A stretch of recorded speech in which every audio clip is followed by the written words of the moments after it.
que a lição de número 84 é levantemo-nos depois.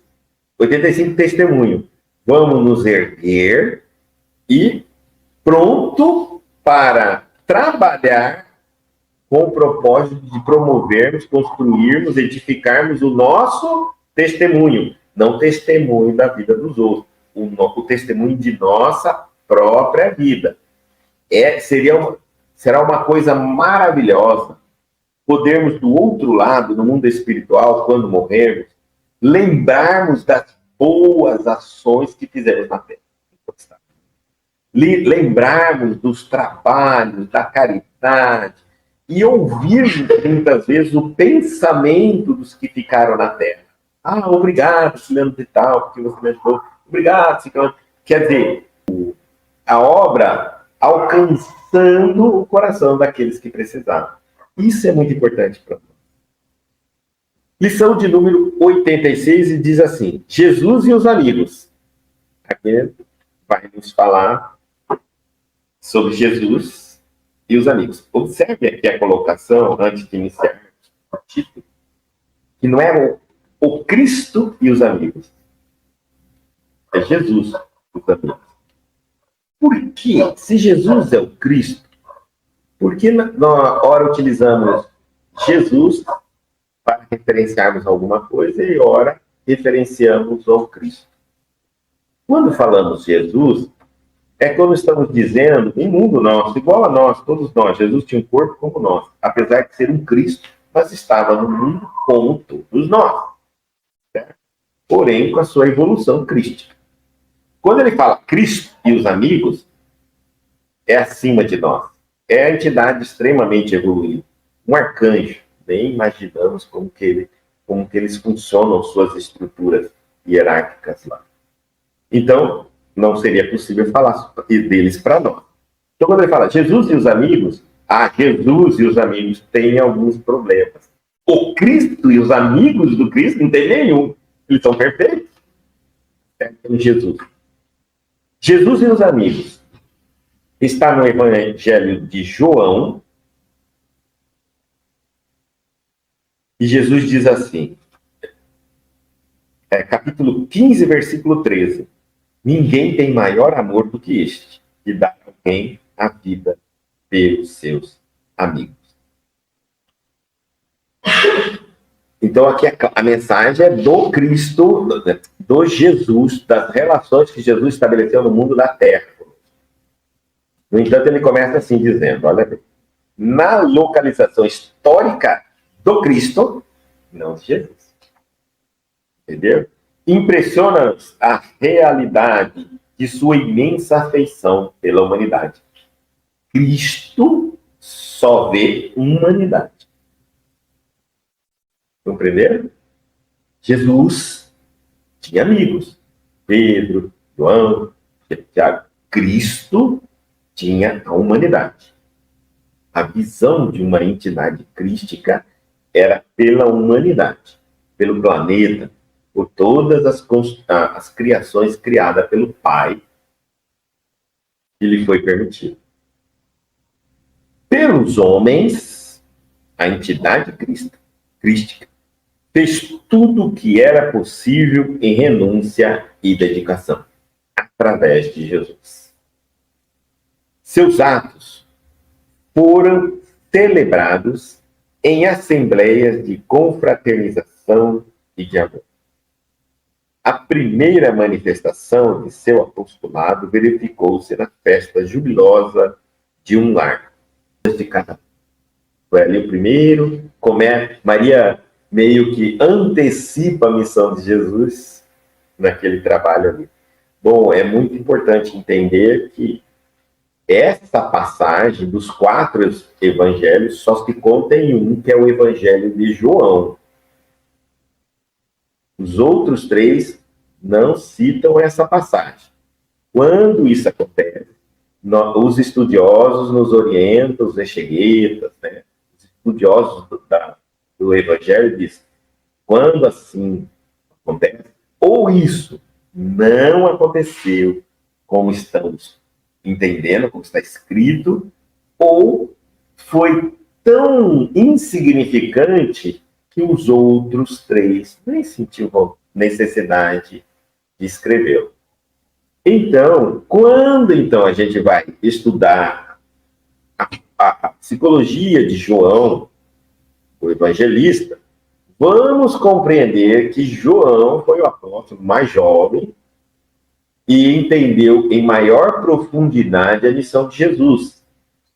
Profundidade significa que ele não estava muito preocupado com os fatos e acontecimentos históricos, mas com o significado dos acontecimentos históricos. Agora, então, quando a gente pega para ler Boda de Canaã, você vai entender que ali existe um significado. A festa em si, podemos dizer, talvez não aconteceu. Mas ele precisava passar isso para nós, daquela maneira, em parábola, em acontecimento, e a gente conseguiria extrair todo o significado profundo, filosófico, daquela situação. Então, por isso que, agora aqui vindo Emmanuel, diz assim, a primeira manifestação de seu apostolado verificou-se na festa jubilosa de um lar. Gente, a gente pensando assim, ó, manifestação do seu apostolado não é transformado em vinho, né? Pelo amor de Deus. É por isso que tem muitos bebum que falam, até Jesus transformou água em vinho. Meu Deus do céu. E eu fico pensando, aonde que Jesus ia transformar água em vinho? Raciocínio. Se os apóstolos, após o desencarne de Jesus, estavam proibindo a bebida alcoólica dentro dos templos, devido à briga que estava dando aquilo ali dentro dos templos, você imagina Jesus vindo, enaltecendo a bebida alcoólica. Seria a maior propaganda de vinho que nós já vimos. Não, óbvio que não. Então, Jesus não transformou água em vinho, H2O em vinho de uva, não, impossível. Tá certo? Ele não fez isso. Aliás, eu acho que ele diria assim, vamos parar de beber, Bruno? Vamos parar de beber, que isso aí vai virar... Ele não sabia o futuro. Se eu ficar fazendo essas coisas aqui, lá na frente, vai sair uma marca de vinho Jesus Cristo. Entendeu? Não, não tem sentido. Realmente, um espírito da elevação do Cristo não faria milagre, utilizaria um dom sagrado de materialização para beneficiar bebum. Era mais fácil, então, transformar em comida para criança, leite para criança, chazinho, remédio para animais. Mas alimentar um bando de bebum que queria beber não tem sentido da nossa cabeça, tá certo? É como eu dizer que um dia Chico Xavier faltou uísque na casa dele, vinho, alguma vez ele fez um milagre. Não tem sentido para nós, né? Aliás, hoje ainda diríamos assim, quem iniciou essa ideia no cristianismo da bebida alcoólica foi Jesus. Pois é. É a má compreensão da escrita de João. Só que quando a gente vai falar isso, tem que lembrar, João foi o único que escreveu uma história de 4. Os evangelistas 3 não citam isso, nem falam a respeito. Naquela única visão de João, João nunca se deteve em fatos físicos, históricos. Ele sempre ficou nos fatos filosóficos e espirituais. Então ele não estava escrevendo absolutamente nenhum acontecimento. Mateus ficou em acontecimentos. Lucas, em visões científicas dos acontecimentos. Bom, é muito bom eu entender isso. Tá, então, por isso que ele está citando aqui. Ó.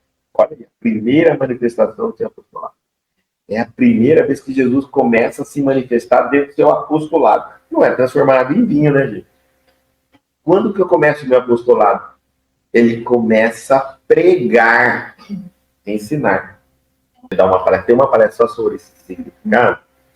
Para nós não entrarmos muito dentro desse ponto de significado, nós poderíamos dizer mais ou menos assim. Ele pegou a água, que é o conhecimento, e transformou em sacrifício. Ou seja, ele, ali naquele momento, ele deu uma pequena palestra às pessoas dizendo assim, ó, depois que vocês entenderem tudo, água limpa, que mata a sede do espírito, a sede de conhecimento, vocês vão ter que se sacrificar, convertendo aquela água de conhecimento em sangue de renúncia, dedicação, trabalho, vão sofrer perseguições, vão sofrer tudo. Vão ter que fazer o chamado sangramento crístico, né? Ou seja, o vinho profundo. Podemos também dizer, na segunda forma de enxergar rápida, tá? Da água simples é a verdade. Mas eu preciso extrair da água o vinho. Um ensinamento espiritual. E ele também poderia estar falando muito sobre isso. Olha, estamos numa cerimônia superficial. Verdade. Mas tudo isso terá significado sacrificial, verdadeiro, espiritual, evolutivo. Então, a primeira manifestação do seu postulado verificou-se na festa jubilosa de um lar, que não era transformado. E sim postulado. Ele começa a pregação, o ensinamento dele. Como? Já mostrando para as pessoas, ó, a água é uma verdade. O vinho é colocar em prática essa verdade. Fez companhia aos publicanos. Sim, porque os publicanos eles só eram discriminados porque eles eram os judeus ricos que compravam, né, aquelas cotas dos impostos romanos que o povo devia a Roma e ia cobrar deles.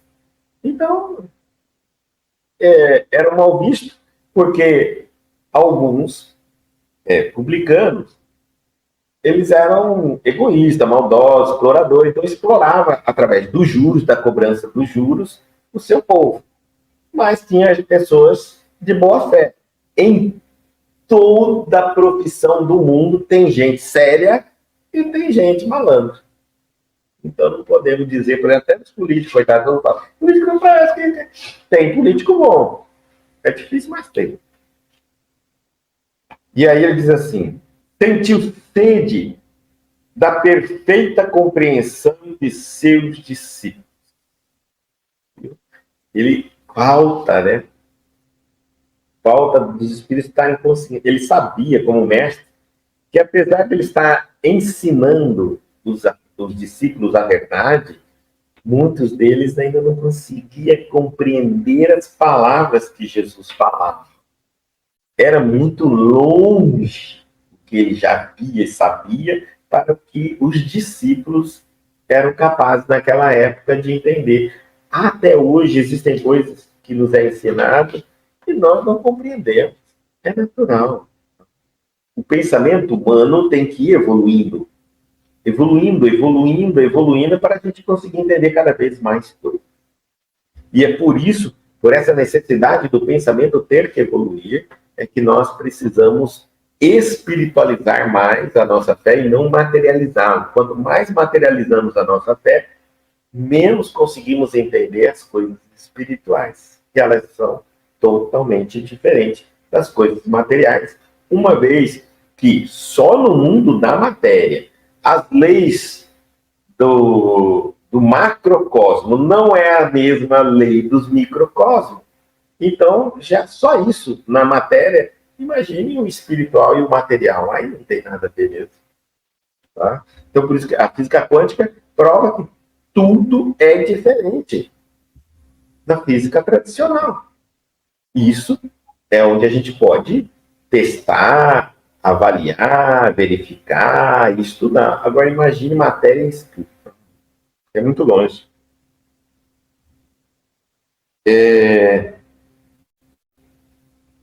E aí, então, ele sentia que os apóstolos não estavam conseguindo entender completamente. Mais tarde, a gente vai ver que não compreenderam mesmo. Quando ele vai ser crucificado, está sendo julgado, você vai ver a reação. Cada um tem uma reação daquilo que ele não consegue compreender. Bom, era amigo fiel dos necessitados, que se socorriam de suas virtudes imortais. Através das lições evangélicas, nota-se-lhe o esforço para ser entendido em sua infinita capacidade de amar. Com todo o esforço que ele fez, e olha que o mestre era exímio, com toda a técnica de linguajar, com todo o cabedal de experiência, ele não conseguiu transmitir aos homens daquela época, aquele pensamento ainda, o tamanho da mensagem. E aí ele diz assim: a última ceia representa uma paisagem completa de afetividade integral. Todos ali estão reunidos. Lava os pés aos discípulos. Então, momento que todo mundo fala de humildade. Olha, é o primeiro significado de humildade.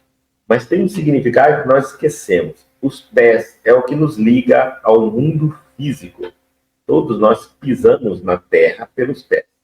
Quando Jesus limpa os pés, ele quer dizer o seguinte: haverá um dia em que nem sequer a poeira deste planeta, a sujeira, as contaminações serão lembradas. Tudo será limpo, como cada fato da nossa existência. Até as marcas dos seus pés por este planeta desaparecerá. Nós somos de muito longe. Somos transitórios, não fomos criados aqui. E o Cristo representa nesse momento esse aparato de conhecimento, de amor divino, diz mais ou menos assim: nós viemos na Terra para que um dia nem mais precisemos da sujeira deste planeta. Evoluir, crescer. É o que sonha todos os nossos benfeitores ou anjos da guarda nossa. Eu quero um dia chegar até você e dizer: na Terra você não precisa mais. Daqui por diante você vai para outros planetas. Esse é o sonho de um professor, que vê o aluno que não precisa mais sentar no banco da faculdade e que ele vai ensinar, vai trabalhar. Certo? Então, é assim também. Então, o Cristo estava mostrando aos discípulos: olha, eu ainda lavarei os seus pés. Estou lavando os seus pés. É o sentido de humildade. Mas é o meu desejo que vocês nunca mais tornem sujados neste planeta. Mas conquistar isso, o trabalho de vocês. Então, lava os pés aos discípulos. Ora pela felicidade de cada um. Orar pela felicidade, né? Pedir que... Orar pela felicidade é pedir para que a gente fortaleça o sentimento de ser feliz. Mas para que eu seja feliz, eu terei que estar sem culpa de ter feito algo que não devia e sem mágoas de achar que alguém fez a mim algo que não podia. Então, eu tenho que estar com uma coisa que é paz de consciência total. Nem mágoa e nem culpa. Segundo, orar pela felicidade. É sim, saber que esse sentimento tem que ser bem forte. E só pode ser forte alimentado também pela certeza de ter cumprido a nossa missão. Não vou conseguir ser feliz. Não tem como. Entretanto, ao primeiro embate com as forças destruidoras, depois de ele ter feito isso, lembrar dos apóstolos, tudo isso, ele fala que assim, no primeiro embate das forças destruidoras, das forças contrárias, experimenta o mestre o supremo abandono. Que pensar, né? Que pensar daqueles que você acabou... Por exemplo, professor, acabei de ensinar aquela lição, saindo daqui, veio a prova e todo mundo perdeu. Todo mundo perdeu. Então, ele experimenta o supremo abandono. Lembrando, ó, veja bem, se eu tivesse fixo a mensagem do Cristo de que nem as marcas do meu pé, nada desse mundo eu vou levar absolutamente para lugar algum, para onde quer que eu vá, eu não sou daqui, eu não tenho raízes aqui, eu só nasci aqui, eu não me esconderia porque pegaram Jesus. Não me esconderia, não devo nada. Então, não compreenderam a missão. E aí Jesus diz assim, e embate com as forças destruidoras, experimenta o mestre o supremo abandono. Abandono de quem? Jesus foi abandonado pelos amigos. Pelos amigos. Em vão, seus olhos procuram a multidão dos afeiçoados, daqueles que estavam junto com ele, daqueles que simpatizavam com ele, daqueles que receberam seus benefícios, beneficiados e seguidores. Os leprosos e cegos, curados por suas mãos, haviam desaparecido.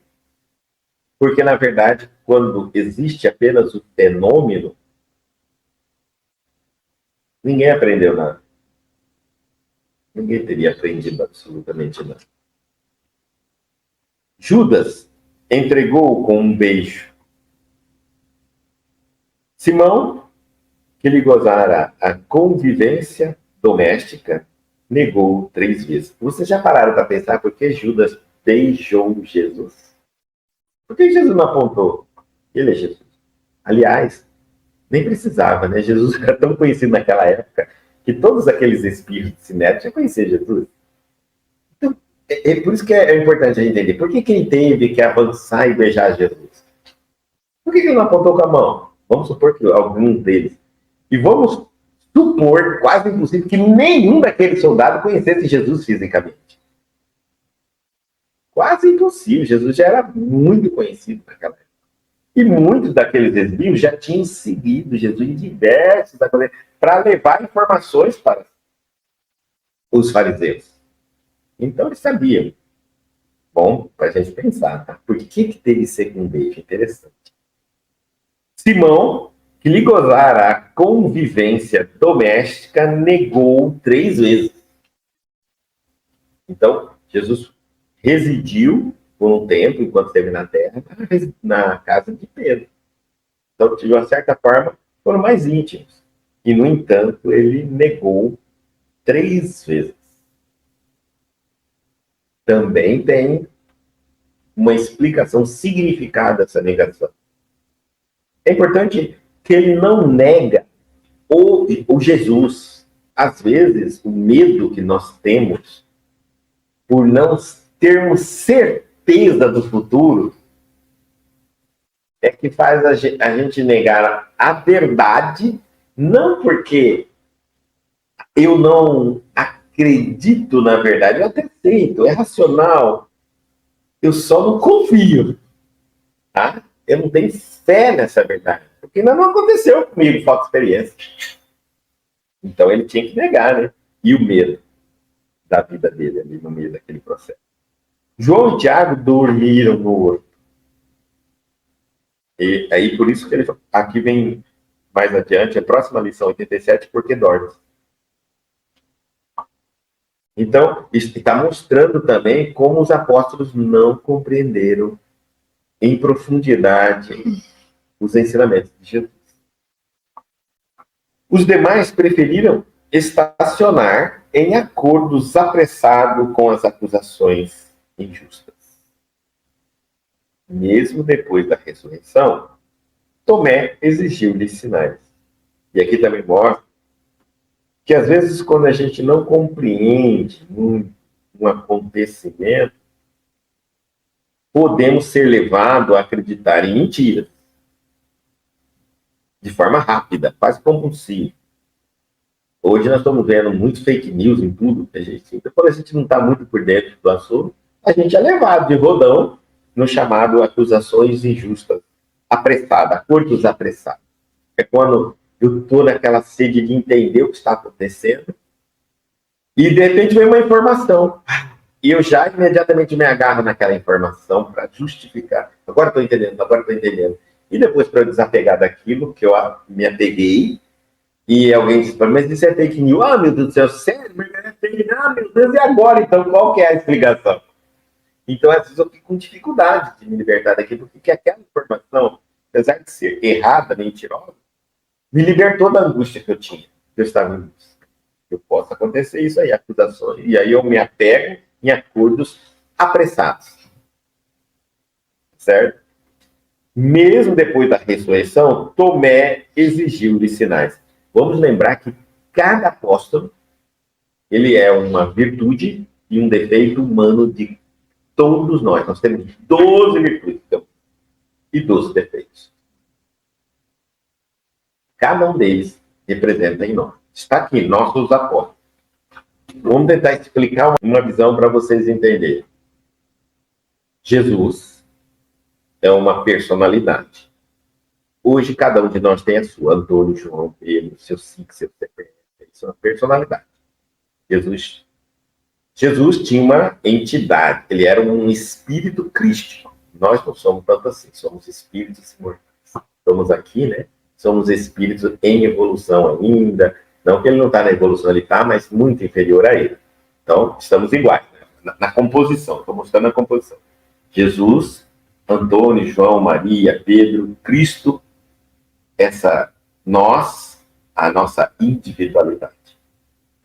E os apóstolos, Guto? Tudo que você está tentando doutrinar em si mesmo são os seus discípulos. Você é um Cristo em potencial, dormindo, despertando. Para despertar, você terá que, primeiro, ensinar seus apóstolos, seus discípulos. Quem são seus discípulos? Seu corpo, sua mente, seu coração, seus instintos, seus sentimentos, suas emoções. Tudo lhe serve para o seu cumprimento missionário. Evoluir. Tá certo? Todo o teu corpo, tudo. Se pararmos para analisar, todas as células, bactérias, vivos, organelas, tudo que tiver dentro do seu corpo deveriam estar regidos pela mente sua crística em potencial espiritual, tudo. Então, quando você aprender a administrar de forma saudável e equilibrada os seus discípulos, e não é fácil, não. Você vai ter que convencer um, por exemplo, que comer só vai mandar para dentro o que presta, o que serve. Natural que um Tomézinho... isso é bom, é gostoso, vai ler o rótulo. Você, como desperto do Jesus, o Antônio vai dizer para o seu corpo, é gostoso, é bom, mas faz mal.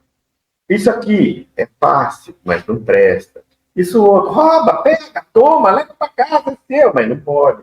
Não é meu, não comprei, não trabalhei. Entendeu? Você fica disciplinando os seus, todos eles. Vira e mexe, chega um problema para você e você já imediatamente já renuncia àquela parte boa. A parte boa é o seu espírito intento, querendo evoluir, chegar ao máximo. E aí você começa, né? Todo dia você está ficando bem. Vem uma prova na vida e aparece alguém e diz, você não é o Cristo? Não é você que quer virar santo? Não é você que tem espírita? Não é você que é médium? Não é você que é aquele cara? Imediatamente você fala, não sou eu, não. Medo, né? Segurança, né? O que vai acontecer daqui para diante? Não é isso? A gente nega. Aí vem um Pedrinho dentro da gente. Está dentro de nós. Somos nós. Será que eu estou trabalhando bem o meu Pedro? Será que ele vai me negar? E eu estou caminhando nessa vida para ir em direção ao sacrifício. Lembra que a gente viu, né? Em sacrifício. Eu vou ter que testemunhar. Um momento eu vou entender que tudo isso aqui não sabe o que fazem. E quem deveria direcionar tudo isso é eu, o Espírito imortal, o Cristo interno adormecido. Colocar todo o meu corpo, meus sentimentos, minhas emoções, meus instintos, meus vícios, minhas virtudes, minhas qualidades a serviço do bem, do progresso. De mim mesmo e de todos que estão à minha volta.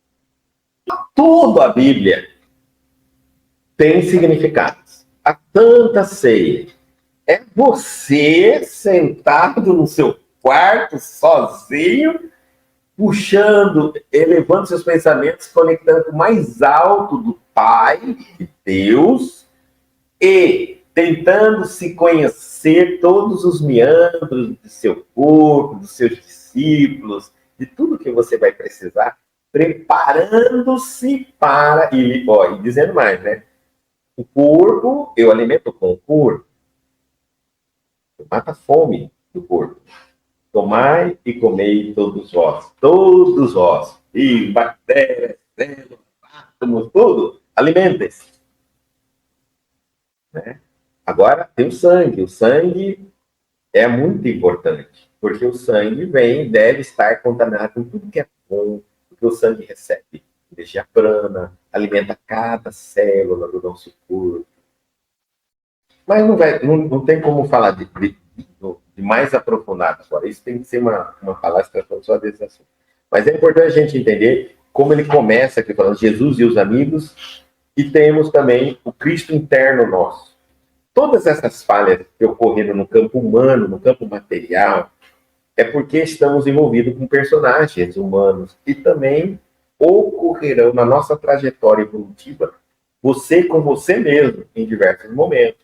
Sua mente pode falhar numa lembrança de um dado, suas lembranças, perdão, de um dado. Suas emoções que não deveriam se desequilibrar podem ter se desequilibrado. No momento você não deveria ter duvidado e duvidou. No momento que você não deveria ter medo e teve. No momento que você deveria ser forte, você foi infiel, faliu, enganou, traiu. Tudo aquilo. Imagina um Judas dentro de nós. Nós todos somos Judas. Poxa, eu acredito que Deus é o Messias, eu acredito no reino dos céus, eu acredito no cristianismo, eu acredito na verdade. Aí vem uma tentação e diz, aí, vai ser, tá errado, você sabe que tá errado fazer aquilo. Jesus, não, já foi Judas. Dentro de você. Um apóstolo apenas, dentro de você, pode convencer, colocar sua missão espiritual no jogo. Continuando. Quando estiveres na porta estreita, dilatando as conquistas da vida eterna, quando estiver bem naquela portinha estreita, né, da verdade. Porque a mentira tem 1 milhão de teorias, a verdade só tem uma. E aí você começar a ver, contemplar que existe um universo gigante, totalmente diferente das ilusões da vida eterna, né? Conquistas da vida eterna, irás também só. Essas experiências são individuais. Você pode estar dormindo ao lado da sua esposa, seu marido, seus filhos, quem quer que seja. Mas sua experiência espiritual é só sua. Você vai acordar e pode até tentar contar. Mas é só você que vive. Não tem como. É como sonho. Não vai ter essas experiências compartilhadas que a gente imagina. Perdão. Não aguardes teus amigos. Nós nascemos sozinhos. Apesar de muita gente nos aguardar aqui do outro lado, quando a esposa fica grávida, tá todo mundo aguardando, mas a criança vai nascer sozinha. Os médicos estão ajudando, os enfermeiros estão tudo lá fazendo parte, mas a criança vai nascer sozinha. Se tiver um gêmeo, vai nascer os dois. Só. Tá bom? E vamos morrer sozinhos. Vai estar todo mundo ali tentando ressuscitar você, fazendo bombeamento no coração, aparelho, eletrochoque, não adianta. Agora que você partir, você parte sozinho. Então é nascer e morrer sozinho. Os mais importantes momentos da vida de um espírito sempre será só com ele. Por isso precisamos nos preparar muito, para não cometer uma das falhas dos apóstolos. São momentos muito importantes, de intensa verdade para nós.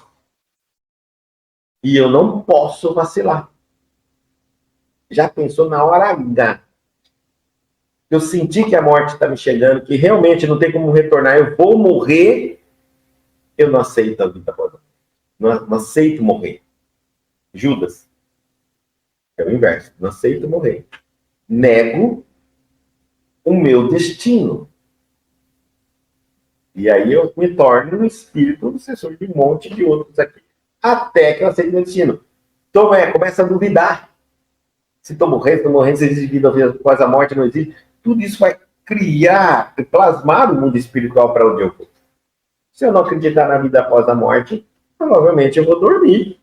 Até que minha consciência comece a aceitar a possibilidade de eu estar vivo depois de N sonhos dormindo, que morri. Porque nada pode me violentar. Nada violenta a minha crença. Se eu não acredito na vida, eu não acredito na vida após a morte. Para mim, apagou a luz, acabou. Fechou os olhos, não tem. Então você vai fechar os olhos e ficar dormindo. A diferença é que você vai ficar sonhando os momentos que aconteceu a morte. Aconteceu a morte. Se você estiver sonhando, você já está lúcido, você está acordado, porque no sonho a gente fez. A gente reflete, a gente interage. Você pode não estar desperto no mundo espiritual, você está dormindo, está sonhando. Num desses sonhos repetitivos, você fala, o que esse sonho está querendo dizer? Será que eu morri? Será que tem vida após a morte? Quando você abre essa brecha, você já pode abrir os olhos e você já está no mundo espiritual. Até lá você não vai abrir o olho, porque você está morto. E acredita assim, que está morto.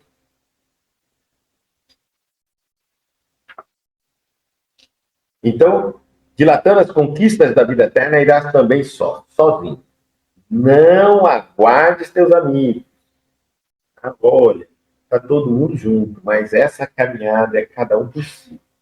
Se por acaso eu conseguir caminhar mais, na verdade, do que você, não deixarei de ser teu amigo, mas não posso te esperar. Cada um tem que caminhar na sua velocidade. Podemos nos distanciar na caminhada evolutiva, mas os que são mais evoluídos voltam para visitar os que aqui estão caminhando, fortalecer, orientar, mas não pode esperar. Jesus veio, amou todos nós e continuou caminhando. Nunca parou de caminhar. Tá? Esse caminho é obrigação de todos nós. Não te compreenderiam, não daria certo também. No entanto, não deixe de amá-los. São crianças e toda criança teme e exige muito. É importante entender também os momentos dessa vacilação, desse Pedro, né? Medo. Medo, é importante entender. Tem medo, chega até um ponto, eu tenho esse medo.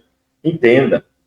Então, estamos amadurecendo, estamos crescendo. Algumas experiências levam-se tempo para fazer parte do nosso cardápio do dia a dia de ocorrências. E a gente, normalmente, toda criança exige muito. Ele está falando assim, geralmente, nós temos aquela tendência de cobrar muito. Eu falo que, geralmente, quando uma pessoa exige muito, eu quero ver os espíritos, eu quero ouvir os espíritos, eu quero isso, eu quero ter experiência. Geralmente, tem muito medo. Quanto mais eu preciso do fenômeno, eu preciso me convencer. E essa busca por se convencer é realmente acreditar que os fenômenos poderiam falar mais no meu coração, na minha mente, no meu raciocínio, e não falam. Uma criança, se você parar ela para tentar explicar como é o brinquedinho dela, não quer saber. Ela quer o brinquedo. Pronto. Assim é. Quando nós podemos olhar a espiritualidade de duas formas.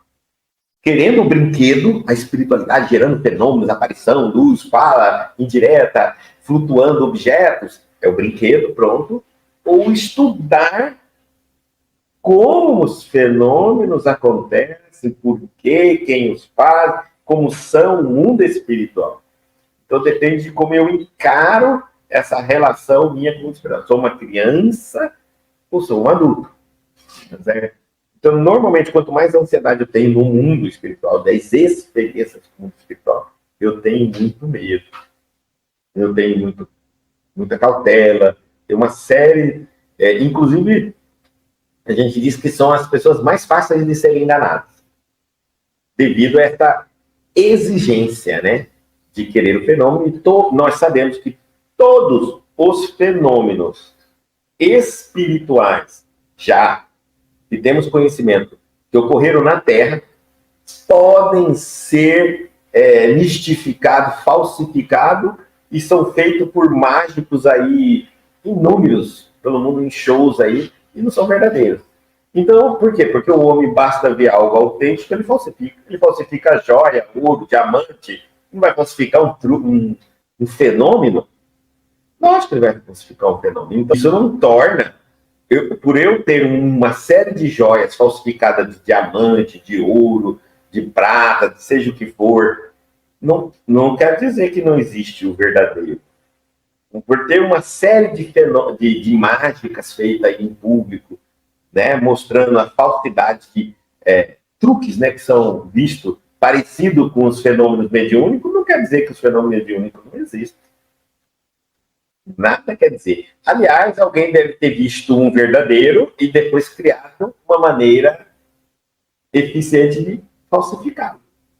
Para que eu falsifique um diamante, eu devo ter visto um verdadeiro. E tem que ter um, porque a falsidade é a cópia de um verdadeiro. É a cópia falsa de um verdadeiro. Como é que eu vou falsificar algo que ninguém nunca viu? E para que eu faria isso? Não tem sentido. Então, se hoje eu vejo uma mágica bacana lá, o cara flutuando, né? Aí descobre, tá vendo? Isso aqui é mágica, mostra todo o truque, como é que é, beleza. Legal. Puxa, como será que é a verdadeira? Isso vem na minha cabeça, quero ver o verdadeiro acontecimento. Porque quem uma vez pensou em fazer isso deve ter visto um verdadeiro. Aí então ele pensou, como é fantástico, impressiona todo mundo, eu não posso fazer um verdadeiro, eu vou fazer um falso. Mas eu vou fazer e ganhar dinheiro. A Janete está perguntando aqui, e tem pessoas que não duvidam de nada, do mundo espiritual, da interação, das regras, mas ainda assim ela se sente congelada em pôr em prática o conhecimento e essa certeza do mundo espiritual. Muitas vezes, essa certeza é apenas intelectual. Então, veja só, eu não tenho dúvida, porque a minha razão se cansa de refutar a teoria, e eu vejo que não tem jeito, só tem um caminho para explicar tudo isso. É um mundo espiritual. Beleza. A teoria espírita me explica, me convence, não porque eu sou uma pessoa que aceita qualquer coisa, não, porque eu tento refutar, tento negar, tento descobrir outras teorias que explicam mais completa do que a teoria espírita aquele determinado acontecimento. E me sinto mais convencido com a doutrina espírita. Então, eu não tenho dúvida, mas eu não consigo ainda ter a experiência. Eu diria assim, eu não consigo me permitir a ter experiência. Uma coisa eu sabia, por exemplo, que Jesus, vamos colocar aqui, olha, para a gente entender um pouquinho o que eu estou falando. Jesus veio já sabendo tudo que ele passaria na Terra. Saber, no sentido, saber no sentido de possibilidade. Mesmo que fosse 99,99999, ainda faltaria 1/10 de porcentagem para se tornar realidade. E realidade só é realidade quando ela acontece. Enquanto ela não acontece, tudo pode ser mudado. Então, lógico, com um espírito da evolução dele, convivendo com outros espíritos da evolução, conhecendo a espécie humana em profundidade, nos entranhas do pensamento humano, é óbvio que ele sabia que poderia acontecer. Poderia acontecer. Não que isso aconteceria, porque se isso aconteceria, ninguém é responsável pelo que aconteceu. E sim, quem arquitetou o futuro deveria ter arquitetado diferente. Agora, se possibilidades se tornam realidade devido à ação livre das pessoas, aí todos são responsáveis pelo que aconteceu. Compreender, né?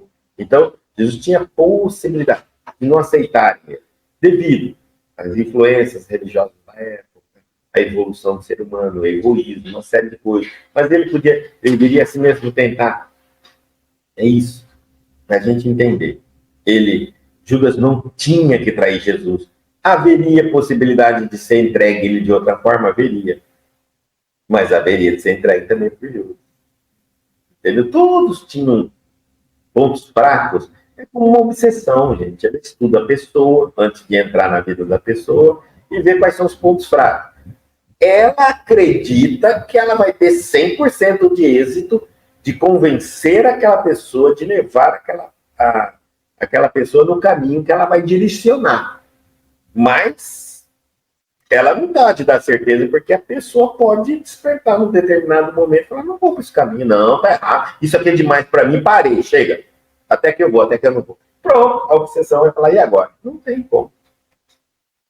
Então, nada está realmente escrito. Então, Jesus poderia ter vindo na Terra, chegou aqui e dissesse assim, no metade também, crucificado também não. Ele podia mudar? Podia. Ele podia mudar qualquer coisa. Todos nós temos livre. Por isso que ele orando, sempre em contato com Deus, ele perguntava o que poderia e o que deveria ser feito. E como é a vontade de Deus e não a dele, geralmente a vontade de Deus é muito difícil ser a nossa vontade, porque nós temos ego, desejos, orgulhos e vaidades. Então nós entramos em defesa de nós mesmos constantemente. Talvez se consultássemos Deus em muita coisa, ele dizia, não se defenda. Fique, cara, mas desse jeito não vai dar. Vai, leva para lá. Fique quieto. E nós não aceitaríamos Deus. Então a coisa mais exemplificada por Jesus na sua vinda na Terra foi obediência. Obediência. Sabe que você obedecer a Deus, tendo todo o poder de mudar a qualquer momento o destino cruel que está se mostrando na sua frente? Isso é a máxima da obediência. Nós, sem direito de lutar pela chamada justiça, porque se algo está acontecendo, tem uma explicação. Sem direito, porque somos merecedores, cometemos inúmeros erros. Sem poder, tá certo? Nós ainda queremos fazer as coisas do nosso jeito. Queremos. A gente fala assim, eu dou um boi para entrar numa briga e dou uma boiada para não sair dela. Aí. Se fosse não seguir a lei de Deus, ele deveria falar, fique dando boiada para nunca entrar. Na toda a sua boiada. Então a gente vai entendendo que obedecer é ter o poder de fazer diferente, mas Deus não permitir, Deus não consentir e Deus lhe dá só o caminho. Aceite. Isso é obediência. Isso é obediência. Enquanto estiver só na nossa intelectualidade, ainda ficaremos sempre em debates com o ego nosso. Porque as provas, elas não são fáceis. Então, e dependendo das provas, de um ou de outro, é mais difícil ainda. Muitas vezes eu tenho que passar por uma prova, e a gente sabe que prova só é difícil para quem a tem. Para quem assiste a prova dos outros é fácil. Então, vamos supor que eu tenho que passar por uma fase da minha vida, problemas financeiros. E aí, então, eu sei que eu preciso passar por esses problemas financeiros. E eu sei que se eu passar, é importante para mim, eu vou aprender muita coisa, eu vou entender muita coisa, eu vou aceitar muita coisa, eu vou experimentar uma série de teorias que eu já tenho conhecimento. No entanto, a hora que eu tenho que libertar-me do ego, porque imediatamente quando eu estou falando isso para mim, eu tenho, vai ser melhor, vai ser bom, vai ser isso, tá certo, eu vou entregar na mão de Deus, Deus sabe o que faz, o ego vem e fala, mas você não merece isso. Eu, se fosse você, não entregava. Jesus, que era mais evoluído que você, é o que Deus fez. Tem certeza que você acredita nesse Cristo, nesse Deus? Pensa bem, segundo o que dizem, Jesus era o filho predileto de Deus. Olha o que ele fez. O que ele não fará com você, que é o secundário, terciário, quarto. Tem? E aí fica a dúvida, o ego. E aí eu desprego do ego. Eu fico assim, né? Ai, vai, não vai, eu não consigo a experiência. Paulo de Tarso, quando ele veio para a Terra, ele sabia que ele foi preparado para servir Jesus. Ele foi preparado. No entanto, quando encarna na Terra, ele confunde Jesus com Moisés. E ele vai com todo aquele empenho e dedicação para defender Moisés. Jesus vem depois. Então, ele já estava confundido com Moisés. Por isso que a experiência vem para ele de impactante daquele jeito, o encontro com Jesus. Porque ele já sabia tudo do Cristo, ele só conseguiu enxergar em Jesus o Cristo. Mas ele sabia que tinha que seguir o Cristo. E ele acreditou que o Cristo estava sendo falado, ensinado por Moisés. Era Moisés que ia identificar o Cristo. Por isso ele teve a experiência impactante contra, digamos assim, a vontade dele. Que não era bem contra, mas que momentos antes do acontecimento da presença de Jesus aparecer para ele, o benfeitor de Paulo de Tarso, que era Estevão, chegou e disse: estás próximo ao encontro com Cristo, com o teu destino. Teve em sonho a clareza de que o que estava por vir mudaria a vida dele. É impactante. Então ele se permite em espírito, antes de acordar como Paulo, né? Em espírito, está pronto. Agora pode acontecer o encontro dele. Vamos supor que faz, não, pelo amor de Deus, não vem, porque se eu tiver que seguir eu vou ser apedrejado, vou ser perseguido, vou ser humilhado, vou ser renunciado, vou perder todo meu poder, meu status. Ah, meu Deus do céu, pelo amor de Deus. Vai acabar com a minha vida. Se ele tivesse esse medo, não faria. Passaria na história. Passaria, gente. Respeito. Né? Mas ele lá percebe, porque quando a gente está desdobrado em espírito, a gente tem uma flexibilidade melhor de lidar com os problemas da nossa vida.